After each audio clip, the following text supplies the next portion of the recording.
Well, let's get some perspectives on the 8th National Assembly and some of the issues from the Assembly as well. We have joining us from Abuja studio, Senator Sani. I'd like to thank you for joining us at this time. But first, before we go into talking about the leadership, what to you were the high points of the 8th Senate? Thank you very much, first of all. To the knowledge of everyone, the 8th Senate started on a turbulent and stormy footing 4 years ago. But over the years, things stabilized. And the most important achievement that could be attributed to the 8th Senate was first and foremost its ability and capacity to protect the independence and the sanctity of the parliament. And then secondly, to perform its own oversight function. And thirdly is to produce the highest number of motions and bills in the history of this country. And lastly, we can say that the members of this 8th Senate has proven over the time that they are men of character and integrity by their ability and capacity to do what the Constitution of the Federal Republic of Nigeria requested that they should do. Senator Sani, let's talk about the leadership now of the 9th National Assembly. A lot of people are wondering what will happen. What should the senators be looking at in selecting a Senate president?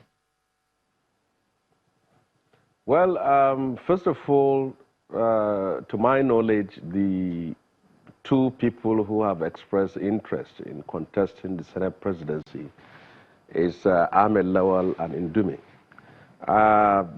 Goje was never a candidate. All these things you have seen on the media of El-Rufai taking Goje is simply stage managed. And it's just a drama produced and directed by the governor himself. And there was nothing like Goje's attempt to be Senate president because he has never met with anyone to say he wants to be Senate president. So that is one. Secondly, I believe the Lawan has a very strong footing in the very sense that he has been there for a very long time, and the fact that from what I've seen, Senate leader over the years, he has been able to build support from his own colleagues, and then the fact that he is also a favorite of his party. So I've seen that. But the road ahead is the fact that he has a duty to protect the independence and sanctity of the parliament. Welcome back to the program and to some of our stories in brief. We begin in Zamfara State, where the governor, Bello Matawale, he has approved the suspension of the Emir of Maru, Alhaji Abubakar Sika Ibrahim, and the district head of Kanoma, Alhaji Ahmed Lawal. Their suspension follows a series of complaints from members of the community over their alleged involvement with bandits who have been kidnapping residents of different communities in the state. To have Senator Sani with us talking about on the occasion of the valedictory session of the 8th National Assembly. I'd like to thank you for your patience and ask one final question, and that is the kind of turbulence that we saw in the National Assembly. I mean, we had the Speaker of the 8th Assembly, Honorable Yakubu Dogara, saying that the 8th National Assembly holds the record, the most persecuted and harassed parliament in Nigeria's history. Do you think that in any way hampered governance?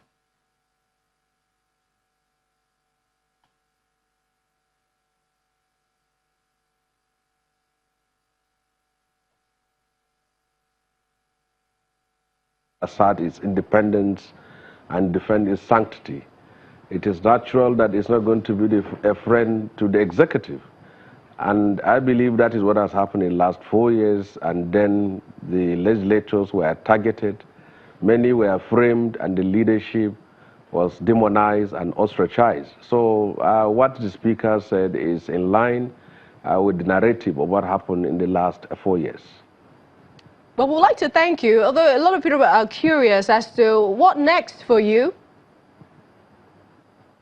Well, I still remain what I am, Sani, and that will continue to be.